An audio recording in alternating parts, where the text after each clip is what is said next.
যার ঘরে আব্বা আছে মা আছে তার ঘরে জান্নাত আছে। সাবধান সাবধান, নবী আমার বলেন রিজার রব্বি রিজাল ওয়ালিদাইন, বাবা মা খুশি তো আমার আল্লাহ তাআলাও খুশি। যাদের ঘরে মা আছে বাবা আছে, আজকের ময়দানের মাহফিলটা শেষ করে পাশে গিয়ে মায়ের পাও দুইটা জড়িয়ে ধরবে। এরে কলিজার টুকরা যুবক, যতক্ষণ মা মাফ না করবে পাও দুইটা ছাড়বা না, বাবা মাফ না করলে পাও দুইটা ছাড়বা না। আর যাদের ঘরে মা নাই বাবা নাই, আব্বা আম্মার কবরের সামনে দাঁড়ায় মনের মতো করে আল্লাহর কাছে দোয়া করবা আর বলবা রব্বির হামহুমা কামা রাব্বায়ানি সগীরা।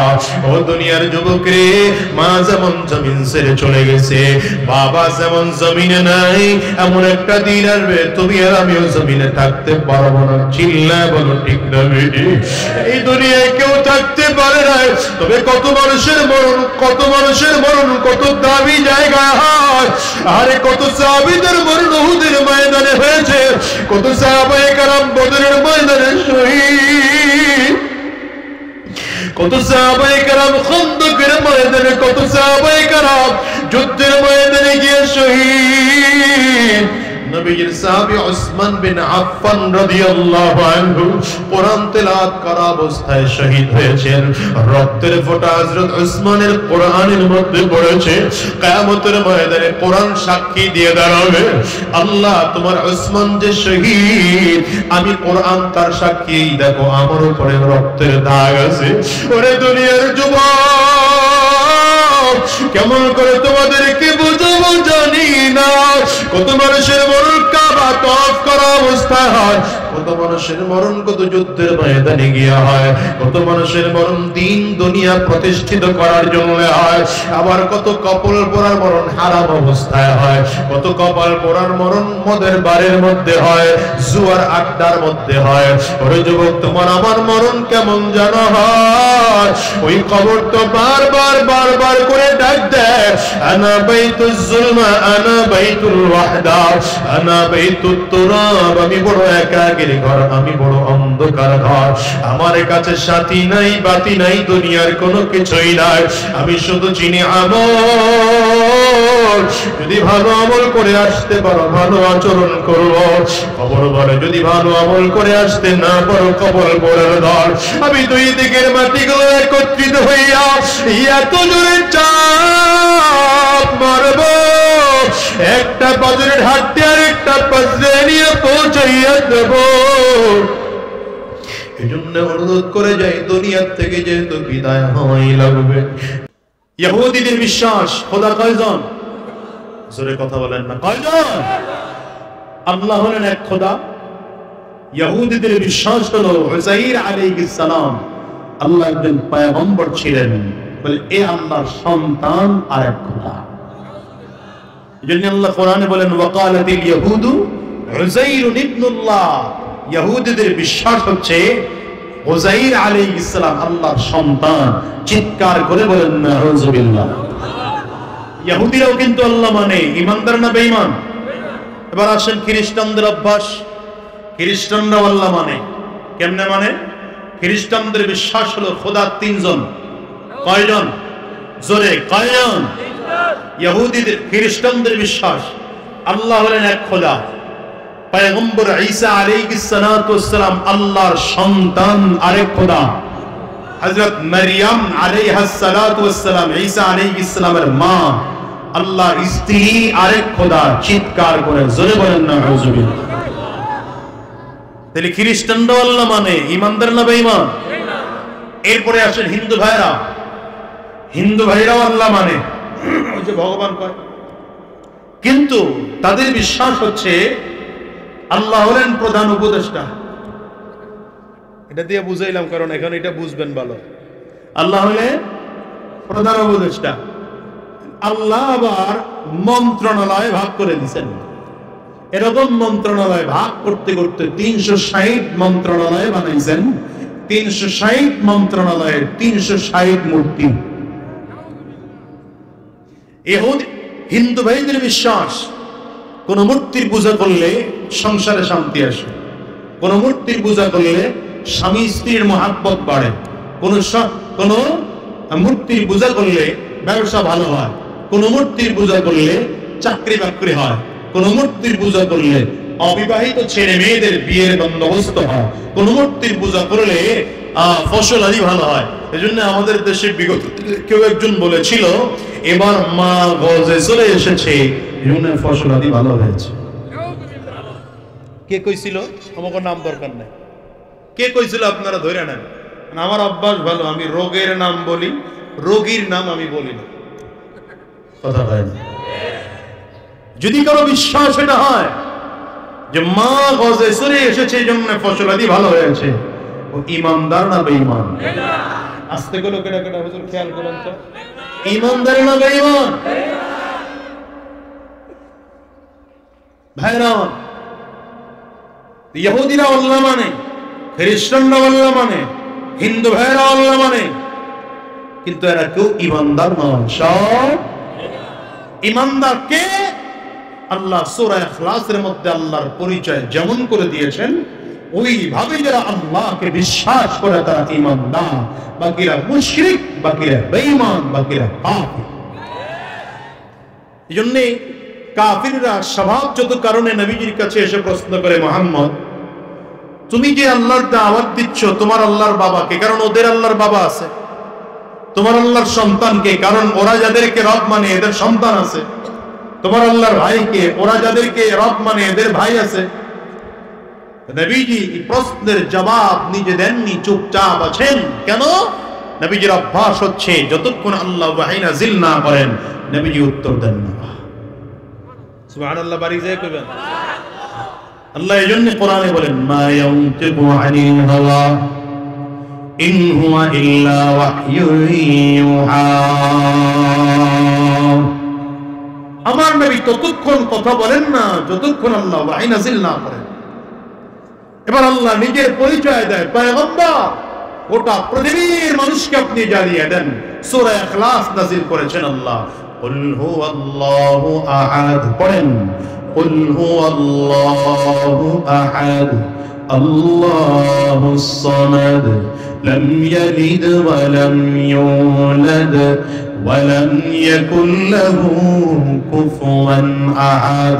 রব্বে কারীম জানিয়ে দিলেন, পয়গম্বর বলেন, কুল আপনি বলে দেন, আপনি জানিয়ে দেন, পয়গম্বর আপনি ঘোষণা দিয়ে দেন, আমি যে আল্লাহর দাওয়াত দেই, আমার আল্লাহ পাকের দুনিয়ায় কোনো বাবা নাই, আমার আল্লাহ পাকের মা নাই, আমার আল্লাহ পাকের সন্তান নাই, আমার আল্লাহ পাকের ভাই নাই, আমার আল্লাহ পাকের বোন নাই, আল্লাহর দুনিয়ায় কেউ নাই। আমার আল্লাহ পাকের পরিচয় হলো হুয়াল্লাহু আহাদ। আমার আল্লাহর পরিচয় হলো আল্লাহ হলেন এক এবং একক। বলেন আল্লাহ কয়জন? জোরে বলেন আল্লাহ কয়জন? বলেন না, আঙ্গুলটা উঁচা করে চিৎকার করে বলেন আল্লাহ কয়জন? আরো জোরে বলেন আল্লাহ কয়জন? রব্বে কারীম আবার নিজের পরিচয় আরো ক্লিয়ার করে তুলে ধরেন, আল্লাহুস সামাদ। আমি আল্লাহ শুধু এক এবং একক নই, আমি আল্লাহ পাকের অবস্থা হলো, আমি আল্লাহ পাকের পরিচয়, আমি আল্লাহ হলাম অমুখাপেক্ষী। গোটা পৃথিবীর মানুষকে আমি আল্লাহ মুখাপেক্ষী করে বানাইলাম, একমাত্র অমুখাপেক্ষী হলাম আমি আল্লাহ। এই দুনিয়াতে যত মানুষ আল্লাহ বানিয়েছে সব মানুষগুলোকে আল্লাহ তাআলা মুখাপেক্ষী করে বানিয়েছেন। অমুখাপেক্ষী গোটা পৃথিবীর মধ্যে কোনো মানুষ নাই, কোনো মানুষ নাই, কোনো মানুষ নাই। প্রত্যেকটা মানুষকে আল্লাহ মুখাপেক্ষী করে বানিয়েছেন, প্রতিটা প্রাণীকে আল্লাহ তাআলা মুখাপেক্ষী করে বানিয়েছেন। আমি মাঝে মাঝে উদাহরণ দিয়ে বলি, ঢাকার এক শিল্পপতি কোটি কোটি টাকার গাড়ি নিয়ে আপনাদের এলাকার মধ্যে আসলো, 5 কোটি টাকা দিয়ে মার্সিডিজ পাজেরো গাড়ি ক্রয় করে কোটি টাকার গাড়ি দিয়ে আপনাদের এলাকায় আসার সাথে সাথে ছোট্ট লোহার চাকার মধ্যে ঢুকে টায়ারটা পাঞ্চার হয়ে গেল। বলেন তো এই 5 কোটি টাকার গাড়ি নিয়ে ঢাকায় যেতে পারবেন না রেখে যেতে হবে? যতক্ষণ পর্যন্ত ওই হাওয়ার 5 টাকার হাওয়ার চাকার মধ্যে না ঢুকবে ততক্ষণ পর্যন্ত গাড়িটা অচল হয়ে গেল। রব বুঝাইতে চাই রে গোলাম, যত বড় ক্ষমতাওয়ালা তুমি হও, আমি আল্লাহ তাআলা 5 টাকার ওই হাওয়াওয়ালার কাছে মুখাপেক্ষী বানায় দিলাম। কি কথা কোন লাগে? আপনাদের এলাকার একজন মানুষ মুমিন শহরে গিয়া বিশাল বাড়ি তৈরি করেছে, 10 তলা বিল্ডিং তার কমপ্লিট হয়ে গেল। স্যানিটারি মিস্ত্রির কাজও কমপ্লিট, রাজমিস্ত্রির কাজও কমপ্লিট, রং মিস্ত্রির কাজও কমপ্লিট, টাইলস মিস্ত্রির কাজও কমপ্লিট হয়ে গেল, বাথরুমের ফিটিং ক্লিয়ার হয়ে গেল। কিন্তু টোটাল বাড়ির বাথরুমের যে লাইন বের হলো, মেইন লাইনের ছোট্ট একটা পাইপের জয়েন্ট দেওয়া বাকি আছে। পাইপের দাম মাত্র 500 টাকা। যিনি জয়েন্ট দিবেন তার বিল মজুরি মাত্র 500 টাকা। এই 1000 টাকার মজুরির জন্য বিশাল বাড়িটা বসবাস অনুপযোগী হয়ে আছে। আল্লাহ বুঝাইতে চাই রে গোলাম, যত বড় টাকাওয়ালা, যত বড় সম্পদওয়ালা হও, একটা স্যানিটারির মুখাপেক্ষী তোমার বানায় দিলাম। আল্লাহ মুখাপেক্ষী কথা কয় না। আসমানের দিকে তাকান, আল্লাহ আসমান বানিয়েছেন। জমিনের দিকে তাকান, আল্লাহ জমিন বানিয়েছেন। পাহাড়ের দিকে তাকান, আল্লাহ পাহাড় বানিয়েছেন।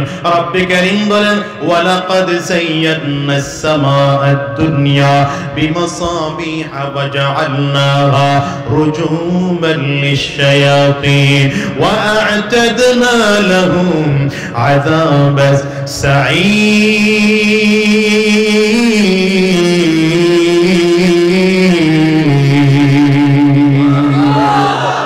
আল্লাহ বলেন, আমার আসমানের দিকে তাকাও। আমি আল্লাহ তাআলা আসমান বানাইলাম, আসমানের নিচে তারকা বানাইলাম। তারকাগুলোর দিকে তাকাও। তারকা আল্লাহ তাআলা কত বড় বানাইলেন জানেন নাকি মিয়া? এই দুনিয়ার থেকে আমরা যে চাঁদ দেখি, চাঁদটাকে আল্লাহ তাআলা দুনিয়ার থেকে 9 লক্ষ গুণ বড় বানিয়েছেন। দুনিয়ার থেকে আমরা যে সূর্য দেখি, সূর্যটা আল্লাহ তাআলা 13 লক্ষ গুণ বড় বানিয়েছেন পৃথিবী থেকে। এই এমন তারকা এত বড়, এই এক একটা সূর্য, এক একটা তারকার মধ্যে 1100 কোটি সূর্য ঢুকিয়ে রাখা যায়। চিন্তা করতে পারেন তারকা কত বড়? একটু রিভাব টিভাব দেও না, লোকটা কই, অপারেটর কই, তুমি ইকো ডিলে বাদ দিয়ে সাউন্ডটা ভাসাও না। আমি আরে এত কিছু বুঝায় দেওয়া লাগে তোমার। ইকো ডিলে দিও না, শুধু রিভাব দিয়ে সাউন্ড ভাসাও। আল্লাহ তাআলা চাঁদ বানাইলেন, সূর্য বানাইলেন, তারকা বানাইলেন। রব্বে কারীম বলেন, এখানে শেষ নয়, আমি আল্লাহ তাআলা 7 আসমান বানাইলাম। আল্লাহ বলেন, হুয়াল্লাযী খালাকা 7 সামাওয়াতিন তিবাকা মা তারা ফী খালকির রাহমানি মিন তাফাউত ফারজি'ল বাসার হাল তারা মিন ফুতুর সুম্মা আরজি'ল বাসার كرتين ينقلب إليك البصر خاسئا وهو حسير।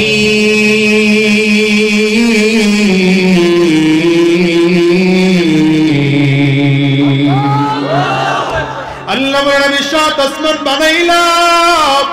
আমার আসমানগুলোর দিকে তাকিয়ে তাকিয়ে দেখো রে গোলাম। প্রথম আসমানটা আল্লাহ তাআলা স্বচ্ছ সাদা কাঁচ দিয়ে আল্লাহ তাআলা বানিয়েছেন। মাওলানা তারিক জামিল সাহেব দামাত বারাকাতুহুম তার কিতাবের মধ্যে হাদিসের উদ্ধৃতি দিয়ে লেখেন, আল্লাহ তাআলা প্রথম আসমানকে স্বচ্ছ সাদা কাঁচ দিয়ে বানিয়েছেন। দ্বিতীয় আসমানটাকে আল্লাহ তাআলা লোহা দিয়ে বানিয়েছেন। তৃতীয় আসমানকে আল্লাহ তাআলা তামা দিয়ে বানিয়েছেন। চতুর্থ আসমানকে আল্লাহ তাআলা রূপা দিয়ে বানিয়েছেন। পঞ্চম আসমানকে আল্লাহ তাআলা স্বর্ণ দিয়ে বানিয়েছেন। ষষ্ঠ আসমান আল্লাহ তাআলা মণি মুক্তা দিয়ে বানিয়েছেন।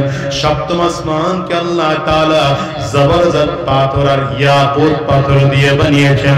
রব্বে কারীম বলেন, গোলাম আমি আসমানের দিকে তাকাও। একবার তাকাইলে হয় নাই, আবারও একবার তাকাও, কুদরতি নজর দিয়ে তাকাও, ইঞ্জিনিয়ারিং নজর দিয়ে তাকাও, আর্কিটেক্ট ডিজাইনারের নজর দিয়ে তাকাও, মিস্ত্রির নজর দিয়ে তাকাও। তাকিয়ে তাকিয়ে দেখো আমি আল্লাহ পাকের আসমান বানানোর মধ্যে ভুল বের করতে পারো কিনা। রব্বে কারীম বলেন রে গোলাম, বারবার বারবার করে নজর করে দেখতে পারো আমি আল্লাহ পাকের আসমান বানানোর মধ্যে ভুল বের করতে পারবো না। আল্লাহ বলেন আমি আল্লাহ আসমান বানাইলাম, জমিনের দিকে তাকাও, সপ্ত জমিন আমি আল্লাহ বানাইলাম। পাহাড় পর্বত নদী নালা গাছপালা আল্লাহ বানাইলেন। কত গাছ রব্বে কারীম বানাইলেন। কিছু গাছ এমন আছে ফল দেয় কিন্তু ছায়া দেয় না, কিছু গাছ আছে ছায়া দেয় কিন্তু ফল দেয় না, কিছু গাছ আছে ফলও দেয় না ছায়াও দেয় না, কিছু গাছ আছে ফল দেয় ছায়া দেয় না, কিছু গাছ আছে ফল দেয় ছায়াও দেয়। ও মুসলমান, রব্বে কারীম বলেন পানির দিকে তাকিয়ে দেখো আমি আল্লাহ সাগর বানাইলাম, নদী বানাইলাম, খাল বানাইলাম, পুকুর বানাইলাম। এর মধ্যে কত জাতের মাছ দিলাম।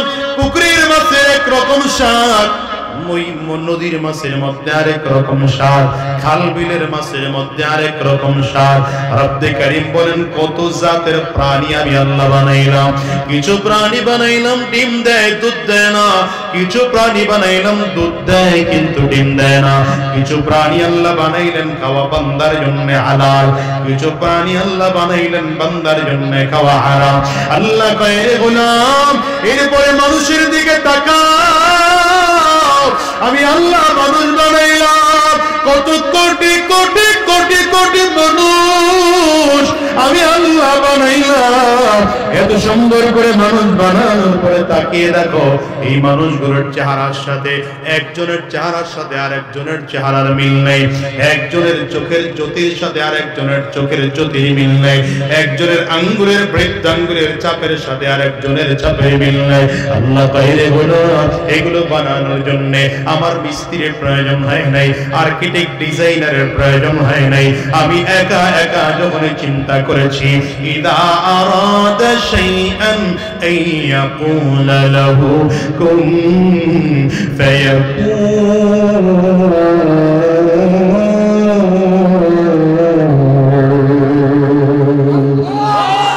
আমি আল্লাহ তাআলা শুধু কোন শব্দ বলেছি সাথে সাথে গোটা পৃথিবী হয়ে যায়। ও দুনিয়ার মুসলমানেরা, রব্বে কারীম এগুলো বানানোর জন্য কারো সহযোগিতা আল্লাহ নেন নাই, সবগুলো বানিয়েছেন একা তিনি কে? আঙ্গুলটা উঁচা করে চিল্লা বলো,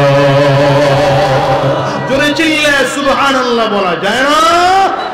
সুবহানাল্লাহ, আলহামদুলিল্লাহ, লা ইলাহা ইল্লাল্লাহ।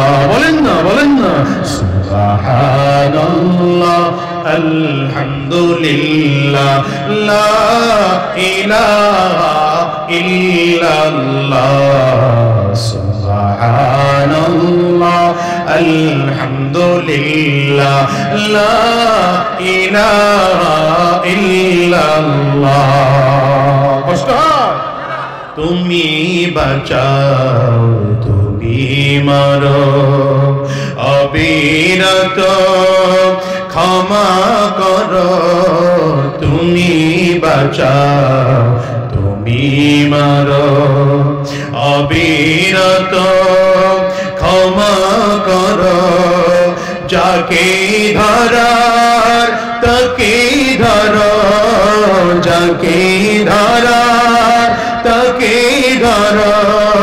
তোমার মুঠোয় সবই আল্লাহ। সুবহানাল্লাহ, গোনা সুবহানাল্লাহ, আলহামদুলিল্লাহ, লা ইলাহা ইল্লাল্লাহ, সুবহানাল্লাহ।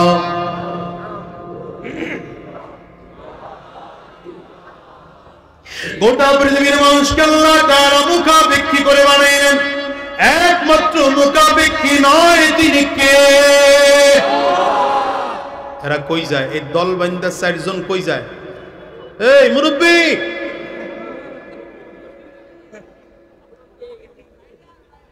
শেষ করে দেই মোনাজাত দিয়ে। না না না, এই কামে আমি নাই। জিনা বললে কাজ হবে না, না একজন উঠতে পারবে না। হ্যাঁ অবশ্য আমি খেয়াল করছি, আমি এইসব যা পাইছি তার থেকে লোক বেড়েছে, আমি খেয়াল করছি। পিছন টুপি মাথায় দিয়ে মিথ্যা কথা কইতেছে, এর পিছন থেকে তাকায় দেয় আসলে আইছে। কিন্তু বসছেন ঠিক আছে, একজন উঠা যাবে না। না ঠিকার পাওয়ার ভালো না। আমি পারমিশন লয়ে নিয়েছি আগের থেকে মাহফিল কমিটির থেকে, ভেজাল করবেন মোনাজাত দিয়ে বাড়ি যামগা। আর যদি মনে করেন না কিছু কথা শুনবার মনে চায়, একদম এমন চাপ লাগায় বসতে হবে, পেশাব হইল এই জায়গায় আবার উঠছে, এই মিয়া না এইটাও করা যাবে না। আমি এই এক কারণে শুধু ময়মনসিংহ মাহফিল নেই না, এই এক দোষের কারণে। এই পুরো বছরে একবার শুধু আসছি আপনাদের এই যে 30 সাল বইলর, তাও তারা দেরি করছে, আলোচনা করছি 40 মিনিট না 30 মিনিট মনে হয়, টাইম মিল রাখে নাই। ওইটা ভিন্ন কারণ ছিল।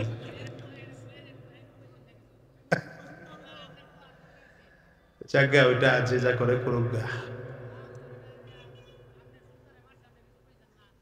বাদ দাও। সব জিনিস সব সময় নিতে হয় না, কিছু বিচার আল্লাহর উপরে ছাইড়া দিতে হয়। কথা বুঝছ? 17 বছর ধৈর্য ধারণ করার ফল আল্লাহ দিছে না? তো অপেক্ষা করো না, নতুন কোন জালিম যদি এদেশে তৈরি হয় ওটারও শেষ করতে আল্লাহর কি সময় লাগবে নাকি? আল্লাহ হেফাজত করো। তো এই জন্য বলি আমি এই এক কারণে শুধু ময়মনসিংহ মাহফিল নেই না, কারণ এদের অভ্যাস হলো, রাগ করেন না আবার, মাফ চাই, আগে ক্ষমা চাই। আপনাদের অভ্যাস হলো প্রধান বক্তা উঠানোর টাইম হয় 11টা 12টার পরে, তো এই জন্য মুশকিল। এটা আমি আমার তবিয়তের সাথে মিলাইতে পারি না। যদি আপনারা মনে করেন না মাহফিল যেহেতু 10টায় উঠছি খুব দ্রুত শেষ করব, তাহলে খুব ধৈর্য ধরে বসেন, অল্প সময় কথা বলে ছেড়ে দেবো ইনশাআল্লাহ, ঠিক আছে? কেউ যদি উঠে লুঙ্গিটাই না ধরে বইবেন, তুমি গেলে যাও, লুঙ্গি এই জায়গায় বয়ে থাকে, ঠিক আছে? এবার তৈয়ার কারা কারা দেখে হাতগুলো হাত তুলে নাই, দেখছেন?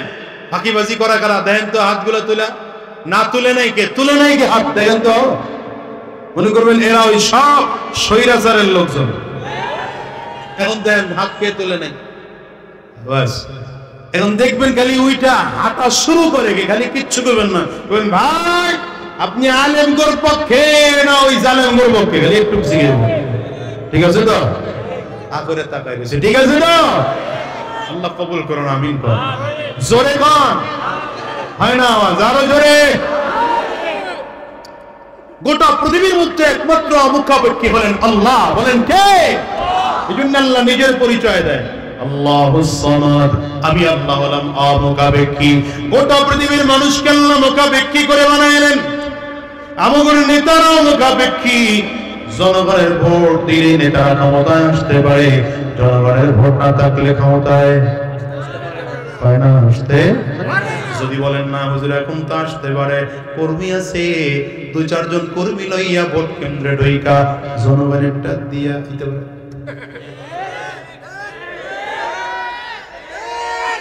এরা প্রথমবার কর্মী করে দিয়ে জনগণের ভোট ফিরে নিজে কোনো বাক্সে বসছে, কি কথা কয় না? দ্বিতীয়বারে কয় এবার শুধু কর্মী হলে চলবে না, পুলিশ লাগবে। পুলিশ আইসা এদের ভোট ছাদে পিটায় দিছে, কথা কয় না কেন? আপনার ময়মনসিংহে মনে হয় নাই? চাচি আসছে ভোট কেন্দ্রে ভোট দেওয়ার জন্য, যুবক দ্বারা একা চাচি ভোট কেন্দ্রে যাওয়ার দরকার নাই, ভোট দেওয়া হয়ে গেছে। চাচি ওখানে দাঁড়ায় কান্না করে, কেন আমার ভোট দিল? খালি আপনারটা দেওয়া হয় নাই, চাচাও ভোট দিয়ে গেছে গা। চাচি বারান্দা দাঁড়ায় কান্না করে, কি রে তোর চাচা যাওয়া ভোট দিয়ে গেল গা, আমারে জানাইলি না? 5 বছর আগে স্বামীটা মারা গেল, কবর থেকে উঠায় সাথে ভোট দিয়ে গেল, আমারে জানাইলে তো অন্তত স্বামীর লগে আমার দেখা হইতো। এটা বাংলাদেশের ঘটনা কইতেছি না মনে হইতেছে? ঠিক না? ঠিক না? যদিও ভোট দিয়ে আসছো একবার, দুইবার, তিনবার, চতুর্থবার যখন আসছো, আল্লাহ কয় সব বড় বড় রাজনৈতিক দলরা চুপ থাকলেও আবাবিল পাখির মতো ছোট্ট ছোট্ট বাচ্চা করে রাস্তায় নামায় দিলাম। আবার আন্দোলন করবে, দুপুরের খাওয়া পাখানো থাকবে, না খাইয়াই পালাতে হবে।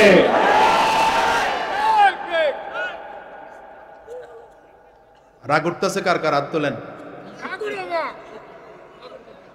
বুঝছে না, বুঝছে না। আল্লাহ, কষ্ট হইতেছে। ফেরাউন না দাবি করছিল আনা রাব্বুকুমুল আলা, সবথেকে বড় খোদা। কে দাবি করছে? এই ফেরাউনের লাশকে আল্লাহ হেফাজত রাখছেন কেন জানেন? এই পৃথিবীতে খোদা দাবি করছে কিন্তু কম না, বহুজন, কিন্তু কারো লাশ আল্লাহ তাআলা এখন পর্যন্ত সংরক্ষণ রাখেন নাই, শুধু ফেরাউনের লাশ সংরক্ষণ রাখছেন। এর কারণ হলো ফেরাউন দাবি করেছে আনা রাব্বুকুমুল আলা, সবথেকে বড় খোদা, মানে তার চেয়ে বড় খোদা ক্ষমতাধর কেউ নাই, সব থেকে বড় ক্ষমতাধর দাবি করেছে। আল্লাহ বলে এই জন্য তোর লাশটাকে এমন ভাবে জমিনে ফেলে রাখবো, তোর লাশ পচবেও না, গলবেও না, হাড্ডির সাথে চামড়ার গোশতগুলো লেগে যাবে। কিয়ামত পর্যন্ত মানুষগুলো দেখে দেখে শিক্ষা গ্রহণ করবে স্বৈরাচারের পতন কেমন হয়। কি কথা কানা? ফেরাউন দাবি করছে আনা রাব্বুকুমুল আলা। এই জায়গায় বসে আপনার মোবাইলে কথা কওয়া লাগবে। আর কার কার দরকার মোবাইলে কথা কর? টাইম দিলাম, কথা কইলাম না, এরপরে ওয়াজ করি আরো 2-4 জন যদি লাগে। ফেরাউন দাবি করেছে আনা রাব্বুকুমুল আলা, সব থেকে বড় খোদা আমি। আল্লাহ বলেন তুই কত বড় রব আমার একটু দেখা দরকার। আল্লাহ তাআলা নীল দরিয়ার পানি শুকায় দিলেন, শুধু ফিরিস্তা করে বলছেন নীল দরিয়ার পানির চাবিটা ঘুরায় রেখো। সুবহানাল্লাহ, বাড়ি যায়। অল্প দিনের মধ্যে মিশরের মধ্যে দুর্ভিক্ষ শুরু হয়ে গেল।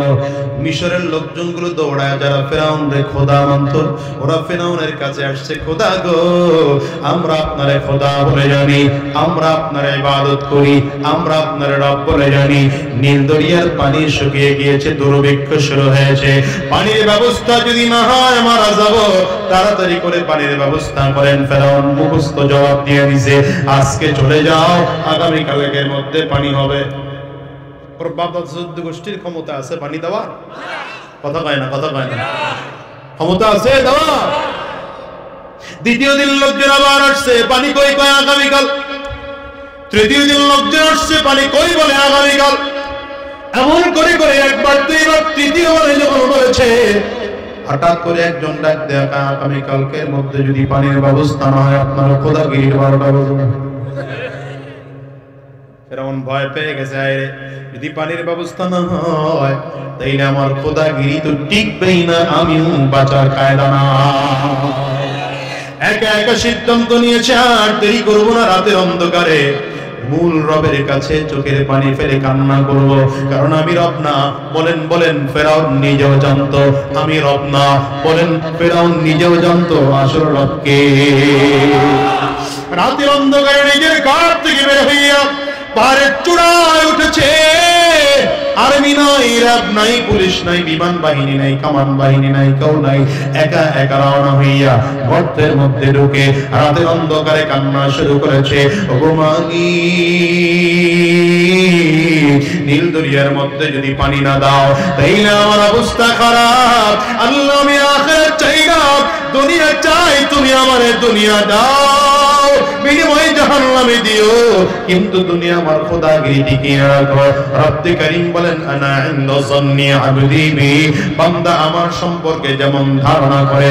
হাদিসে কুদসিতে রাসূল কারীম বর্ণনা করেন, আল্লাহ তাআলা বলেন আমার বান্দা আমার সম্পর্কে যেমন ধারণা করে আমিও বান্দার সাথে তেমন আচরণ করি। যেহেতু ফেরাউন দুনিয়া চাইলো, আখিরাত চাইলো না, আমি ওরে দুনিয়া দিলাম, আখিরাত দেব না। লম্বা সময় ফেরাউন দোয়া করেছে, সকাল হয়ে গেল, সূর্য উঠে গেল, ফেরাউন এইবার গর্তের ভেতর থেকে বের হচ্ছে, মুখেই দাঁড়িয়ে তাকিয়ে দেখতেছে একজন যুবক দাঁড়ানো, সুঠাম দেহের এক যুবক। দেখলেই মনে হয় যুবক অনেক শক্তিশালী। দেখি কয়, যুবক রে, কেন তুমি এখানে আসছো? যুবক ডেকে বলে, আপনারে গোটা মিশর শহর খুঁজলাম, কোথাও আপনারে পাইলাম না। যেহেতু এখানে চলে আসছে একটা বিচার নিয়ে। কি নিয়ে আইছে? ফেরাউন ধমক দেয়, এটা বিচারের জায়গা বেটা, আমার সিংহাসনে সরে যাবি, গেলে বিচার করব। যুবক ডাক দেয়, বিচার করার জন্য সিংহাসনে যাব না, যেহেতু এখানে চলে আসছি, এখানে বসেই বিচার দেব, ফয়সালা এখানে বসেই দিতে হবে। ফয়সালা না দিয়া একটা কদম সামনে বাড়াইবেন, ঠ্যাং ভেঙে ফেলানো। কেমন খোদার খোদা বুঝেন তো, পাবলিক তারে থ্রেট দেয়। ফেরাউন ভয় পেয়ে গেছে, সর্বনাশ, কি বিচার যুবক বলো তুমি? যুবক এইবার বিচার দেয়, খোদা আমার বিচার হলো, কোন গোলাম যদি মালিকের বিরোধিতা করে আর গোলাম হইয়া যদি নিজেকে মালিক দাবি করে, তাইলে তার কি শাস্তি হওয়া দরকার? বুঝেন নাই রে, বুঝেন নাই। কি বুঝছেন? এই ওয়াজ না বুঝলে তো সামনেরটা বুঝবেন না। সামনে কয়েকটা আল বের করমু, এরপরে ওয়াজের ফিনিশিং দেব। ফেরাউন এক কথা বলতে বলতে পাহাড়ের চূড়ায় উঠছে। ফেরাউনের মাথায় চিন্তা, পানি আসলো কিনা, কথা হয় না তো বারবার নদীর দিকে তাকায়। হঠাৎ করে তাকিয়ে দেখে পানি দেখা যায়। যুবক কি প্রশ্ন করছে খবর নাই, হঠাৎ করে যুবককে ডাক দেয়, যে গোলাম নিজেকে মালিক বলে দাবি করে, তার শাস্তি হলো এরকম পানির মধ্যে চুবাইয়া মারা। যুবক সাথে সাথে কাগজ কলম দিছে, লিখে দেন। কাগজ আসিল কিনা আপনারা খুঁজে লইয়েন ওই সময়। তো এখন ফেরাউন লিখে দিচ্ছে, কোন গোলাম যদি মালিকের বিরোধিতা করে, গোলাম হইয়া যদি নিজেকে মালিক বলে দাবি করে, তার শাস্তি হলো নীল দরিয়ার মতো পানির মধ্যে চুবাইয়া মারা। লিখে দিছে, যুবক চলে গেছে। এবার ফেরাউন এলাকায় পানি নিয়ে আইছে, ক্ষমতার পাওয়ার কি বাড়া বাড়ছে। মনে করেন 2024 আবার ক্ষমতায় আইছে। কি কথা কন নাকি? এখন পয়গম্বর মুসা আলাইহিস সালাম এবং তার উম্মতদেরকে আর সহ্য হয় না, এলাকা থেকে বের করো। সেই প্যাটার্নে উলামায়ে কেরামদেরকে বের করার চক্রান্ত করা হয়েছে। চক্রান্ত কার বিরুদ্ধে করা হয়নি বলেন? কাকে মামলা দেওয়া হয়নি? কার প্রতি নির্যাতন করা হয়নি বলেন? আল্লামা দিলওয়ার হোসেন সাঈদী সাহেবের বিরুদ্ধে মামলা দেওয়া হলো কি? তিনি ৭১-এর সময় মানবতা বিরোধী ছিলেন। নাউজুবিল্লাহ। আগামী বছর মাহফিল, না আগামী বছর মাহফিল হইলে তখন কয়েন। আল্লামা মামুনুল হক সাহেবের বিরুদ্ধে মামলা দেওয়া হলো, তিনি নারী ধর্ষণ করেছেন। আল্লামা খালিদ সাইফুল্লাহ আইয়ুবের বিরুদ্ধে মামলা দেওয়া হলো, গুলিস্তানে ককটেল নিক্ষেপ করেছেন। আচ্ছা, এগুলো শয়তান বিশ্বাস করে বলেন? শয়তান এই কথা বিশ্বাস করে। কুয়াকাটা হুজুরের বিরুদ্ধে মামলা দেওয়া হলো, ইহসান গ্রুপের লক্ষ কোটি টাকা আত্মসাৎ করেছে। চরমনের পীর সাহেবের বিরুদ্ধে মামলা দেওয়া হলো, 10,000 টাকা পকেট মেরেছেন। আমিনগর নামার বিরুদ্ধেও 2 মামলা দিছে, এর মধ্যে একটা আলহামদুলিল্লাহ খালাস হয়ে গেছে, আরেকটা হাজিরা এই যে 3 তারিখ দিয়ে আসলাম, আরো হাজিরা আরেকটা দেয়া লাগবে। কি মামলা? বলে গাছ কেটে নাকি কার গাছ আমার বাড়িতে নিয়ে আসছে।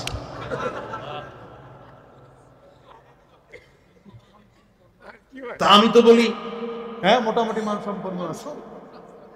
আমি তো বলি, যারা উলামায়ে কেরামদেরকে মামলা দিয়েছ, হামলা করেছ, তাকিয়ে দেখো, আমরা উলামায়ে কেরাম আজ লক্ষ হাজার মানুষের সামনে বুক টান করে কথা বলি, গলা উঁচু করে কথা বলি, মাথা উঁচু করে কথা বলি, কিন্তু তোমরা যারা হামলা করেছ, মামলা দিয়েছ, গলা পাতার বিছানায় ঘুমাইয়া বাঁচতে পারো নয়।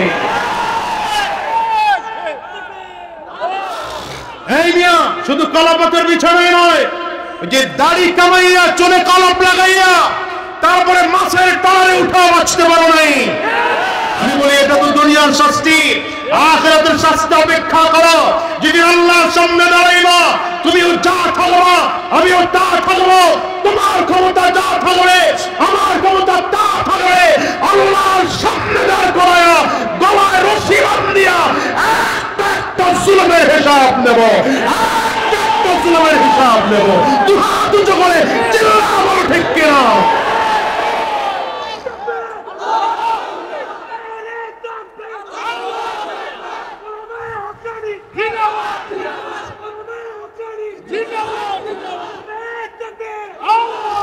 আল্লাহ কবুল করুন, চিল্লায়ে জোরে বলেন আমিন। এইবার ফেরাউন পানি নিয়ে আসছে, মুসা আলাইহিস সালামকে সহ্য হয় না। আল্লাহ বলেন, মুসা তাহলে তুমিও যাওগা এলাকা থেকে। পয়গম্বর মুসা আলাইহিস সালাম উম্মতদেরকে লইয়া লোহিত সাগরের কিনারায় ডান দিকে তাকিয়ে দেখে ফেরাউনের লোক, বাম দিকেও ফেরাউনের লোক, পেছন দিকেও ফেরাউনের লোক। মুসা আলাইহিস সালামের উম্মতরা বলেন, বাঁচার কোনো উপায় তো দেখছি না। পয়গম্বর মুসা আলাইহিস সালাম বলেন, টেনশন করো না, ইন্না মাইয়া রাব্বি সায়াহদিন, আল্লাহ আছেন, আমার সাথে রাস্তা দেখিয়ে দিবেন। কথা বলতে দেরি আল্লাহ তাআলা বলেন, পয়গম্বর মুসা হাতের লাঠি দিয়ে নদীর মধ্যে বাড়ি দাও। লাঠি দিয়ে নদীর মধ্যে বাড়ি দিতে দেরি একটা দুইটা নয়, সাথে সাথে 12টা কার্পেটিং রাস্তা তৈরি হয়ে যায়। পয়গম্বর মুসা আলাইহিস সালাম নদীর মাঝখানে, ফেরাউনের লোকজনগুলো এই পার দিয়ে নামতেছে, জানা কথা খালি 24-এর সাথে মিলায় দিতেছি মিয়া। এইবার ফেরাউনের লোকজন নদীর ওই পার হয়ে গেল। ফেরাউনের লোক কই? মুসা আলাইহিস সালামের লোকজন যখন ওই পার হয়ে গেলেন, ফেরাউনের লোক কই? কয় না কই? আল্লাহ ডাক দিলেন, পানি, তোকে আমি আল্লাহ তাআলা ক্ষমতা দিয়েছিলাম মানুষকে চুবায়া মারা, ঢেউ তৈরি করা, যা তোর ক্ষমতা তোকে আবার ফেরত দিলাম, তুই তোর ডিউটি আরম্ভ করে দে। পানি এবার ক্ষমতা পাইয়া ফেরাউনকে একবার নিচের দিকে নেয়, আবার উপরের দিকে উঠায়, নিচের দিকে নেয়, আবার উপরের দিকে উঠায়। ফেরাউন যখন দেখলো বাঁচার আর উপায় নাই, এবার ফেরাউন ঈমান আনার জন্য চিন্তা করতেছে। আল্লাহ কোরআনে বলেন, আমানতু বিরাব্বি মুসা ওয়া হারুন। এইবার ফেরাউন ডাক দেয়, আল্লাহ আমি মুসা আর হারুনের আল্লাহ পাকের উপরে ঈমান আনলাম। আল্লাহ তাআলা বলেন, আল আনা ওয়া ক্বাদ আসাইতা মিন ক্বাবল ওয়া কুনতা মিনাল মুফসিদিন।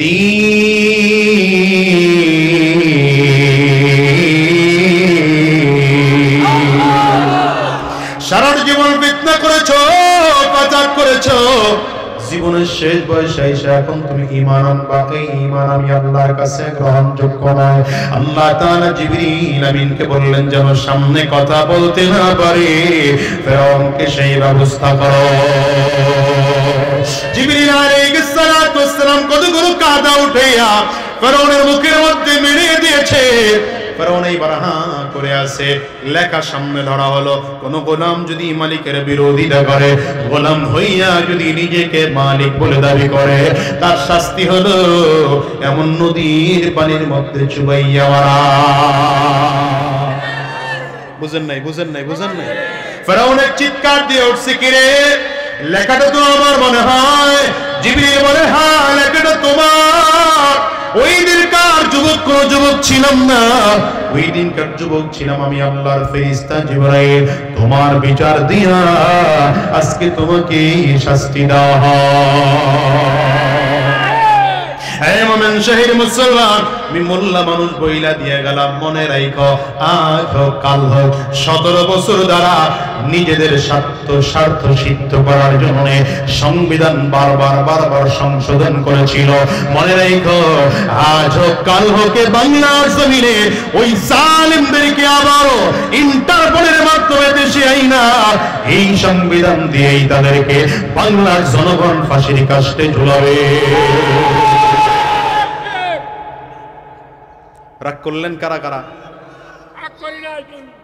আল্লাহ তাআলা ফেরাউনকে পানির মধ্যে চুবায় মারলে ফেরাউন এইবার পানির মধ্যে পড়ে আছে। একদিন, 2 দিন নয়, 40 দিন পড়ে আছে। কয়দিন পানির মধ্যে? কন্যা কয়দিন? মিশরের মানুষগুলো বিশ্বাস করে না, এত বড় ক্ষমতাওয়ালা ফেরাউন আবার মরে কেমনে? বুঝে নাই। 40 দিন পানির মধ্যে যখন ফেরাউনের লাশ আছে, মানুষগুলো বিশ্বাস করতে চায় না, এত বড় ক্ষমতাওয়ালা রব্বে আলা মরে কেমনে? হামিয়া আমিও তো বিশ্বাস করি নাই। দুপুর 2:30 যখন বাজে, চিন্তা করি পালায় মিলেনি? আকুরে তাকায় রয়েছে, মিলেনি? আল্লাহ রাখতে পারি রে, তোর মধ্যে যে ফেরাউন আছে, মিশরের মানুষগুলো বিশ্বাস করে না, তোর ভেতর থেকে ফেরাউনের লাশটাকে বের করে জমিনের মধ্যে ফেল। এবার পানি ঢেউয়ের মাধ্যমে ফেরাউনের লাশটাকে ঢেউয়ের তালে তালে তালে তালে চরের মধ্যে এনে ফেলে দিয়েছে। চরের মধ্যে যখন মানুষ ফেরাউনের লাশ চোখে দেখেছে, এরপরে বিশ্বাস করলো আসলে ফেরাউন মরবে। আপনারাও বিশ্বাস করেন না? যখন দেখলেন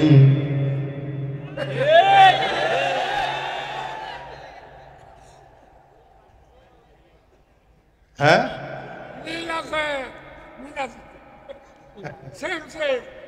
বুঝেন নাই রে, জুলুমের ধরনও একরকম, পতনের ধরনও একরকম। কওনা কওনা কওনা কওনা। দেখেন তো কার মন খারাপ, বুঝবেন হ্যাঁ ওই দলের লোক। এইবার আল্লাহ তাআলা কি বলেন, এটা হলো বুঝার বিষয়। এখন আল্লাহ যেটা বলবেন কোরআনে, এটা হলো বুঝার বিষয়। আল্লাহ তাআলা এবার ফেরাউনের লাশটা চরে আইনাই শেষ করেননি। আল্লাহ ফেরাউনকে লক্ষ্য করে বলেছেন, কি বলেছিলেন ওটা আল্লাহ আবার কোরআনে বলছেন, আমি আপনাকে শোনায় দিয়া যাই।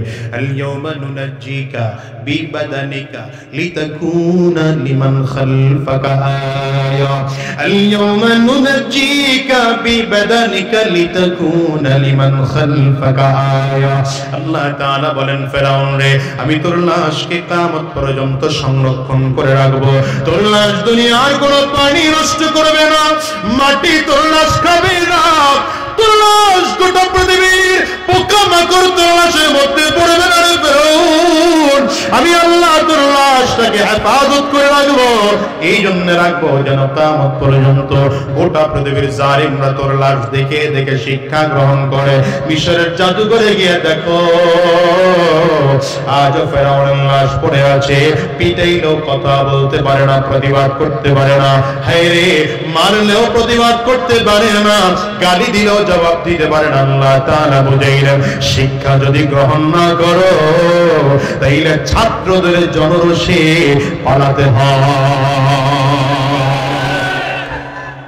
আল্লাহ কয়জন? দেখছেন আঙ্গুলটা উঁচা করে সবাই কয় না? এই যে জাতি মোবাইল টিপা শুরু করছে, এরা কোন না আঙ্গুলটা উঁচা করে আর জোরে আল্লাহ কয়জন? আল্লাহ মুখাপেক্ষী বলে। আল্লাহ দ্বিতীয় নম্বর পরিচয়, আল্লাহ অমুখাপেক্ষী। বুঝে না, বুঝে না। দুনিয়ার সব মানুষগুলো কে আল্লাহ তাআলা মুখাপেক্ষী করে বানিয়েছেন, কিন্তু অমুখাপেক্ষী একজন, তিনি কে? জোরে বলেন, জোরে বলেন। আল্লাহ তাআলা এবার নিজের পরিচয় আরো ক্লিয়ার করে ধরেন, লাম ইয়ালিদ ওয়া লাম ইউলাদ। আল্লাহ তাআলা নিজের পরিচয় দেয় রে গোলাম, আমি আল্লাহ দুনিয়ায় কাউকে জন্ম দেই নাই, আমাকে কেউ জন্ম দেয় নাই। তার মানে আল্লাহ তাআলা কারো বাবা না, আল্লাহ তাআলা কারো সন্তান না। তারা যাদের পূজা করে এরা কারো সন্তান, কারো বাবা, আবার কাউকে মূর্তি বানানোর মুখাপেক্ষী। আল্লাহ বলেন, আমি আল্লাহ কারো মুখাপেক্ষী না, আমি আল্লাহ কারো বাবা না, আমি আল্লাহ কারো সন্তান না। ওয়ালাম ইয়াকুল লাহু কুফুয়ান আহাদ, আমি আল্লাহর সমকক্ষ গোটা পৃথিবীর মধ্যে কেউ না। দুনিয়ার যুবক, এই এক আল্লাহর দাওয়াত দিতে গিয়া মুসলমানদের যত কষ্ট, এক আল্লাহর তাওহীদের দাওয়াত দিতে গিয়া সাহাবায়ে কেরাম জীবন দিয়েছেন, রক্ত দিয়েছে। রাসূলুল্লাহ সাল্লাল্লাহু আলাইহি ওয়াসাল্লাম দন্দন মুবারক শহীদ করেছেন রাহমাতুল লিল আলামিন। উহুদের ময়দানে লোহার টুপিটা নিজের মাথার কুলের মধ্যে ঢুকিয়েছেন রাসূলুল্লাহ সাল্লাল্লাহু আলাইহি ওয়াসাল্লাম। তাওহীদ দুনিয়ার জমিনে প্রতিষ্ঠিত করতে গিয়া উহুদের ময়দানে বীর বিক্রমে যুদ্ধ করতেছেন। কাফির মুশরিকগুলো আমার নবীকে লক্ষ্য করে বার করে তীর মারে। নবীজি রাহমাতুল লিল আলামিন, নবী আমার রণকৌশল দিয়ে তীরগুলো বারবার করে ফিরিয়ে দিচ্ছেন। হঠাৎ করে একটা তীর এসে আমার নবীর মাথার খুলির মধ্যে ঢুকে যায়, লোহার টুপিটা ভেঙে আমার নবীর লোহার টুকরাটা মাথার খুলির মধ্যে ঢুকে যায়। রাসূলুল্লাহ আরে লোহার টুপিটা মাথার খুলির মধ্যে ঢুকে গেলে আর চোখ দিয়ে টপ টপ করে রক্তগুলো বের হতে আরম্ভ করেছে। ওদিকে পাথরের সাথে আঘাত লেগে দাঁত দুটো ভেঙে জমিনের মধ্যে পড়ে গেল। আমার নবী হাত দুটো চেহারার মধ্যে দিলে, হাতটা সামনে এনে তাকিয়ে দেখলেন পুরো হাত রক্তে ভিজে যায়। আমার নবীজি ডেকে বললেন, কাইফা ইউফলিহু কওমুন দাম্মা ওয়াজহা নাবিয়্যিল্লাহ, ওই জাতি কেমন করে সফল কাম হবে যেই জাতি নবীজির চেহারা থেকে রক্ত ঝরায়। ওরে দুনিয়ার যুবক, রাসূলুল্লাহ সাল্লাল্লাহু আলাইহি ওয়াসাল্লাম বেহুশ হয়ে জমিনের মধ্যে পড়ে আছে। এদিকে কাফির মুশরিকেরা গোটা উহুদের ময়দানে ঘোষণা দিয়ে দেয়, কদ কুতিলা মুহাম্মদ জমিন থেকে বিদায়। পুরো ময়দানটার মধ্যে ঘোষণা হয়ে গেলে হযরত আবু বকর চিল্লায় কাঁদে, আমার নবী কোথায়? ওমর ফারুক কাঁদে, আমার নবী কোথায়? হযরত আলী রাদিয়াল্লাহু আনহু চিল্লায় দৌড়ায়, নবী আমার কই? নবী আমার যদি দুনিয়ায় না থাকে, আমার বেঁচে থেকে দুনিয়ার জমিনে লাভ নাই। ওরে দুনিয়ার যুবক, এখন নবীজির রওজার পাশে গিয়ে দাঁড়াও, দেখবা নবীজির আশিকের অভাব নাই, নবীজির পাগলের অভাব নাই। যেই নবী দেখে নাই, নবীজির সবুজ গম্বুজ দেখে যদি মানুষ এত পাগল হয়, যেই সাহাবায়ে কেরাম আমার নবীকে সরাসরি দেখেছে, বলো তো তারা আমার নবীর কত পাগল, তারা আমার নবীর জন্য রক্ত দিয়েছে, জীবন দিয়েছে। ও দুনিয়ার মুসলমানেরা, আমি তো প্রায় বলি, এই গত বছরের আগের বছর যখন উমরা সফরে গেলাম, ওইবারে আমি নবীর রওজা তৃতীয়বারে জিয়ারত করার জন্য রওনা করেছি। বাবুস সালাম দিয়ে ঢুকলাম। আল্লাহর এক বান্দা কোন দেশে তার বাড়ি আমি জানি না, ভাষাটাও ক্লিয়ার বুঝি না, কিছু কিছু আরবি বলে, কিছুটা তার নিজস্ব দেশের ভাষা বলে। আল্লাহর বান্দা আমার সামনে সামনে চলতেছে, চোখ দিয়ে টপ টপ করে পানিগুলো বে বে বে বে কার বে বে পড়ে। আল্লাহর বান্দা নবীজির রওজার সামনে দাঁড়াইয়া আওয়াজ করে সালাম দেয়, আসসালাতু ওয়াসসালামু আলাইকা ইয়া রাসূলুল্লাহ। ওখানে পুলিশ বেশিক্ষণ দাঁড়াইতে দেয় না, পিঠে হাত দিয়ে আল্লাহর বান্দাকে বারবার করে সামনে আগায় দেয়। আল্লাহর বান্দা যেন সামনের দিকে আগাইতে চায় না, বারবার করে দাঁড়ায় থাকে, নবীজির রওজার দিকে তাকায়। আর্মি পুলিশরা যখন তাকে তারপরে বাধ্য করে যাওয়ার জন্য একটু দূর গিয়া ঘুরে, যেখান থেকে সবুজ গম্বুজ দেখা যায়, সবুজ গম্বুজটার দিকে তাকিয়ে চোখের পানিগুলো ফেলে ফেলে কান্না করে আল্লাহর বান্দা তার ভাষায় সে বলতেছে, মনে হয় ওগো দয়ার মালিক, মক্কা মদিনার কত কাফিররা তোমার নবীর চমৎকার চেহারা দেখলো, আমি নবীজির পাক্কা চাচা আশিক হইয়া আমার নবীর চেহারা দেখতে পারি না।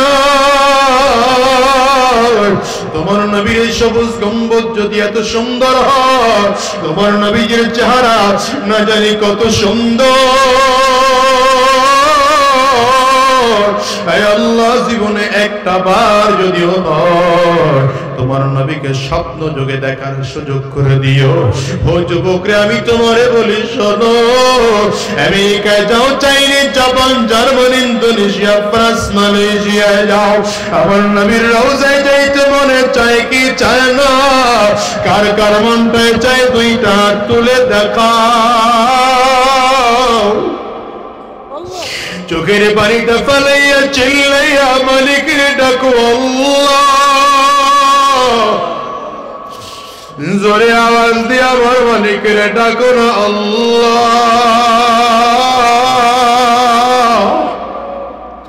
চোখে যদি পানি না আসে, কাল্লা বান্দরে ডাকো,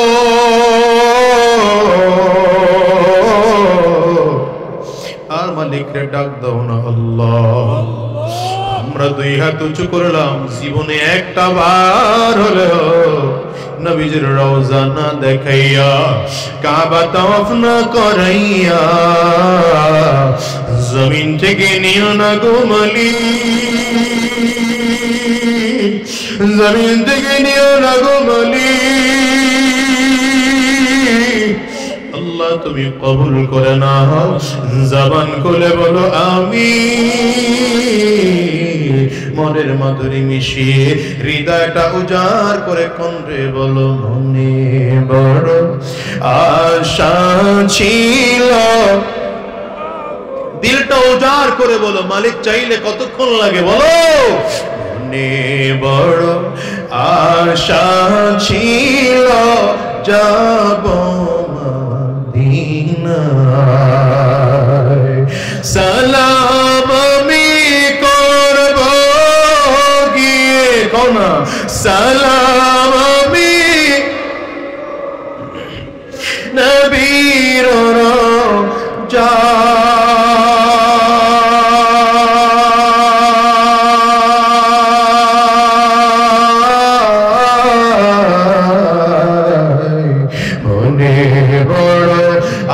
আশা ছিল যাব মদিনায়, মনে বড় আশা ছিল। আরব সাগর পাড়ি দেব,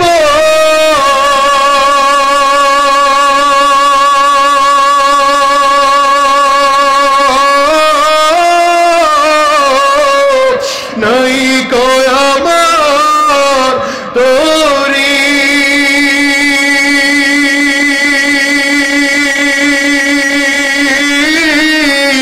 পাখি নাই যে ওরে যাব ডানাতে ভর করি। আর সাগর পারি দেব,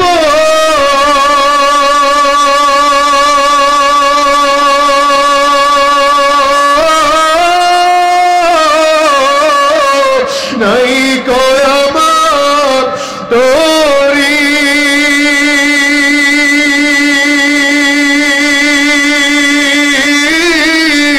পাখি নয় যে ওরে যাব ডানাতে ভর করি। আশা আছে, আশা আছে সম্বল নয়, আশা আছে সম্বল নয়, করি কি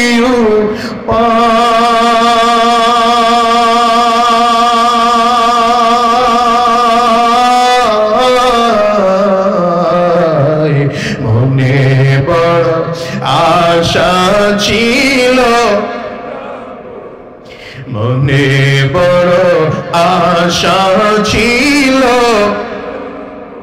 ওদের ময়দানে সাহাবায়ে কেরামরা পাগল, পুরো ময়দানটার মধ্যে দৌড়ায় আর খুঁজে আমার নবী কই, আমার নবী কই, আমার নবী কই।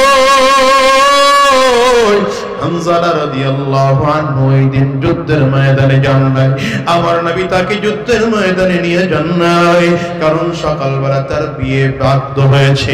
নবীজি স্ত্রীর কাছে রেখে গেলেন, স্ত্রীর সাথে আরামে দিন কাটায়। হঠাৎ করে কানের মধ্যে আওয়াজ শুনে নবী আমার জমিনে নাই।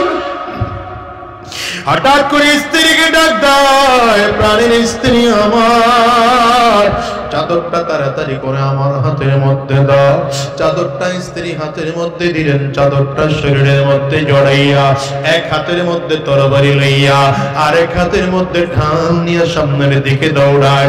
স্ত্রী সামনে গিয়ে দাঁড়ায়, স্বামী আমার কই যাও? বলে আমারে বাধা দিও না, ছাড়ো। নবী নাই, উহুদের ময়দানে নবী শহীদ। আমার নবী যদি বেঁচে না থাকে, আমারও দুনিয়া বেঁচে থাকার মতো কোনো স্বাদ নাই। স্ত্রী পেছনের জামাটা ধরে টান্না, স্বামী দাঁড়াও, একটু গোসল করে যাও, তুমি তো না পাক, আমি পানি এনে দিই, গোসল করে যাও। স্বামী ডেকে বলে স্ত্রী করার সময় নাই, গোসল করার সময় আমার হাতের মধ্যে নাই, আমার নবী জমিনের মধ্যে নাই, গোসল করব না, আমিও শহীদ হয়ে আল্লাহর জান্নাতে চলে যাব। যদি গোসল করার দরকার হয় আল্লাহর জান্নাতি পানি দিয়ে তারপরে গোসল করব। এই দুনিয়ার যুবক হযরত হামজা রাদিয়াল্লাহু আনহু যুদ্ধের ময়দানে চলে গেলেন, যুদ্ধ করে শহীদ হইয়া আল্লাহর জান্নাতে চলে গেলেন রে ভাই। যুদ্ধ শেষ হয়ে গেল, নবী ডেকে বললেন কোথায় শুহাদায়ে উহুদের লাশগুলো একত্রিত করো। এক এক করে করে 69টা লাশ নবীজির সামনে এনে হাজির করা হলো। আমার নবী ডেকে বললেন এখনো আরেকজন সাহাবী শহীদ, কোথায় তার লাশ খুঁজে বের করো। সাহাবায়ে কেরাম লাশ খুঁজে পায় না, এমনি তাকায় দেখে ময়দানের কিনারা থেকে একজন মহিলা লাল কাপড় উড়ায়া চিল্লাইতেছে আর বলে নবী আমার, সবাইকে তো আপনি গোসল ছাড়া দাফন দিবেন, আমার স্বামীকে আপনি গোসল ছাড়া দাফন দিবেন না, আমার স্বামী নাপাক। নবী আমার ডেকে বললেন কে মা তুমি বলো না কি তোমার পরিচয়। মহিলা ডেকে বলে নবী আমার চিনে বলায় আমি আপনার এই হানজালার বিবি। আপনার হানজালা যখন আপনার ইন্তেকালের খবর পাইছে ও আমার ঘরে তাকে নেই দৌড়ায়, আমার হানজালা শহীদ। নবী আমার ডেকে বললেন হানজালার লাশটা খুঁজে বের করো। অমনি জিবরিল আমিন আমার নবীর কানের কাছে এসে ডাক দেয় পয়গম্বর, হানজালার লাশ খোঁজার জন্য ময়দানে খুঁজলেও পাবেন না, ওরে হার লাশটা আল্লাহ আসমানে উঠাইয়া জান্নাতে ফেরেশতার মাধ্যমে জান্নাতে পানি দিয়ে গোসল করাইয়া আপনার কাছে পাঠিয়ে দিয়েছে। ওরে কলিজার টুকরা যুবক, এই দুনিয়া আজ আসি কাল আসি এমন কোনো গ্যারান্টি নাই। এই দুনিয়া আসার সিরিয়াল আছে, যাওয়ার কিন্তু কোনো সিরিয়াল নাই। আমি তো প্রায় বলি এই দুনিয়া বাবা আগে আসে, তারপরে দাদা আসে, তারপরে বাবা আসে, তারপরে সন্তান আসে। যাওয়ার সময় মনে হয় দাদা দুনিয়া থেকে নাতি জমিন থেকে বিদায় হয়, বাবা দুনিয়া থেকে সন্তান জমিন থেকে বিদায় হয়। এমন হয় কি হয় না চিল্লাইয়া কর। আজকের ময়দানটা তো বুঝতে পাওয়া যাবে কত মানুষ যেন আছে মা নাই, কত মানুষ যেন আছে বাবা নাই। আমি আজাদিও তো একজন মা সন্তান। এই মাহফিলটার মোনাজাত করে দিলে বাসায় যাইবা, দরজার মধ্যে টোকা লাগাইবা, তোমার মা দরজা খুলবে। আমি আজাদি এমন কপাল পোড়া সন্তান, বাসায় গিয়া দরজায় টোকা দিলে আমার মা দরজা খুলবে না। ও বাজান রে, মসজিদটার মধ্যে কার কার আমার মতো মা নাই, একটু হাতটা উঁচা করে দেখাও।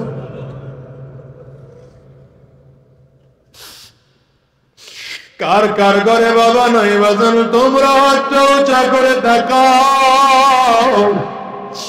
হাতগুলো নামায়েন না, হাতগুলো নামায়েন না। আমার যুবকেরা তাকায় তাকায় দেখুন মাহারা মানুষগুলোর চোখ দিয়ে কেমন করে পানি বের হয়।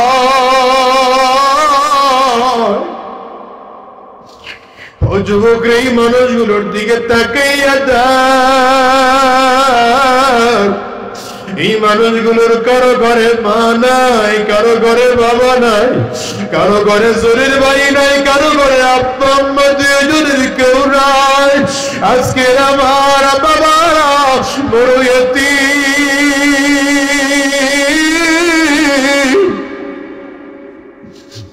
যুবকরা এই মানুষগুলোর চেহারার দিকে তাকায় দেখো, কারো চক্ষু দুইটা লাল হয়ে গেছে, কারো চোখের গোটায় পানি জমে গেছে, কারো চোখ দিয়ে গাল বেয়ে বেয়ে পানি পড়ে। কেমন করে তোমাদের কি বোঝাবো আমি জানি না রে ভাই। আজকের এই ময়দান থেকে হাতগুলো নামাও, ময়দান থেকে আদায় করে বিদায় হও। যাদের ঘরে মা আছে বাবা আছে জীবনও আব্বা আম্মাকে কোনোদিন কষ্ট দিবা না, কারণ নবী আমার বলেন হুমা ওয়া হুমা নার, যার ঘরে আব্বা আছে মা আছে তার ঘরে জান্নাত আছে, সাবধান সাবধান। নবী আমার বলেন রিজার রব্বি রিজাল ওয়ালিদাইন, বাবা মা খুশি তো আমার আল্লাহ তাআলাও খুশি। যাদের ঘরে মা আছে বাবা আছে আজকের ময়দানের মাহফিলটা শেষ করে পাশে গিয়ে মায়ের পাও দুইটা জড়িয়ে ধরবে, এরে কলিজার টুকরা যুবক, যতক্ষণ মা মাফ না করবে পাও দুইটা ছাড়বা না, বাবা মাফ না করলে পাও দুইটা ছাড়বা না। আর যাদের ঘরে মা নাই বাবা নাই আব্বা আম্মার কবরের সামনে দাঁড়ায় মনের মতো করে আল্লাহর কাছে দোয়া করবা আর বলবা রব্বির হামহুমা কামা রাব্বায়ানি সগীরা। ও দুনিয়ার যুবক রে, মা যেমন জমিন ছেড়ে চলে গেছে, বাবা যেমন জমিনে নাই, এমন একটা দিন আসবে তুমি আর আমিও জমিনে থাকতে পারবো না। চিল্লায় বলো ঠিক না বেটি? এই দুনিয়ায় কেউ থাকতে পারে না, তবে কত মানুষের মরণ, কত মানুষের মরণ কত দামি জায়গায় হয়। আরে কত সাহাবীদের মরণ উহুদের ময়দানে হয়েছে, কত সাহাবায়ে কেরাম বদরের ময়দানে শহীদ, কত সাহাবায়ে কেরাম খন্দকের ময়দানে, কত সাহাবায়ে কেরাম যুদ্ধের ময়দানে গিয়ে শহীদ। নবীজির সাহাবী উসমান বিন আফফান রাদিয়াল্লাহু আনহু কোরআন তেলাওয়াত করা অবস্থায় শহীদ হয়েছেন। রক্তের ফোঁটা হযরত উসমানের কোরআনের মধ্যে পড়েছে। কিয়ামতের ময়দানে কোরআন সাক্ষী দিয়ে দাঁড়াবে, আল্লাহ তোমার উসমান যে শহীদ, আমি কোরআন তার সাক্ষী, দেখো আমার উপরে রক্তের দাগ আছে। ওরে দুনিয়ার যুবক, কেমন করে তোমাদেরকে বুঝাবো জানি না। কত মানুষের মরণ কাবা তওয়াফ করা অবস্থায় হয়, কত মানুষের মরণ কত যুদ্ধের ময়দানে গিয়ে হয়, কত মানুষের মরণ দিন দুনিয়া প্রতিষ্ঠিত করার জন্য হয়। আবার কত কপাল পোড়ার মরণ হারাম অবস্থায় হয়, কত কপাল পোড়ার মরণ মদের বারের মধ্যে হয়, জুয়ার আড্ডার মধ্যে হয়। ওরে যুবক, তোমার আমার মরণ কেমন জানা হয়? ওই কবর তো বারবার বারবার করে ডাক দেয়, আনা বাইতুজ জুলমা আনা বাইতুল ওয়াহদা আনা বাইতুত তুরাব, আমি বড় একাকীর ঘর, আমি বড় অন্ধকার ঘর, আমার কাছে সাথী নাই বাতি নাই, দুনিয়ার কোনো কিছুই নাই, আমি শুধু চিনি আমল। যদি ভালো আমল করে আসতে পারো ভালো আচরণ করবো, কবর বলে যদি ভালো আমল করে আসতে না পারো কবর বলের ধর। আমি দুই দিকের মাটিগুলো একত্রিত হইয়া এত জোরে চাপ মারবো, একটা পাজরের হাড্ডি আর একটা পাজরে নিয়ে পৌঁছাইয়া দেব। এজন্য অনুরোধ করে যাই, দুনিয়া থেকে যেহেতু বিদায় হওয়াই লাগবে, নবীও জমিন থেকে চলে গেছেন, সাহাবায়ে কেরাম ইসলামের জন্য রক্ত দিয়ে জীবন দিয়ে চলে গেছেন। আগামীর দিনে এমন যদি অবস্থান হয়, ইসলামের জন্য রক্ত দেওয়া লাগে, জীবন দেওয়া লাগে, দিন কায়েমের জন্য রক্ত দিতে জীবন দিতে কারা কারা তৈয়ার আছো? দুইটা হাত উঁচা করে আমার আল্লাহরে দেখাও, আওয়াজ দিয়ে চিল্লায়া জোরে ডাক দাও না আল্লাহ, চিল্লায়া জোরে ডাক দাও না আল্লাহ।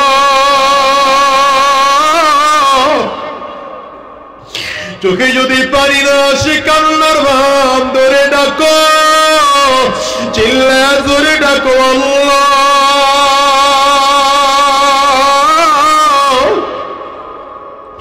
যদি চোখে পারি না সে ডাডিয়ার ভাবে তাকাও, কার চোখের কোটায় পানি, ওই মানুষটার দিকে লক্ষ্য করে চোখের পানি ফালায় কান্না করো আর নিজের নিজে ধিক্কার করো আর বলো, আমি এত বড় গুনাহগার, আমার চোখে পানিও না, আমার দিলটা শক্ত, আমার চোখে পানিও না।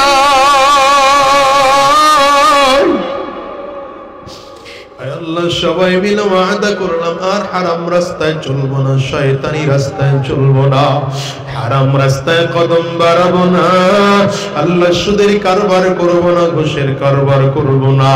আয় আল্লাহ কোরআনের পথে চলবো, ইসলামের পথে চলবো, উলামায়ে কেরামদের সাথে সম্পর্ক বজায় রেখে চলবো। আল্লাহ তুমি কবুল করে নাও। জবান খুলে বলো আমিন, আওয়াজ দিয়ে চিৎকার করে বলো আল্লাহুম্মা আমিন।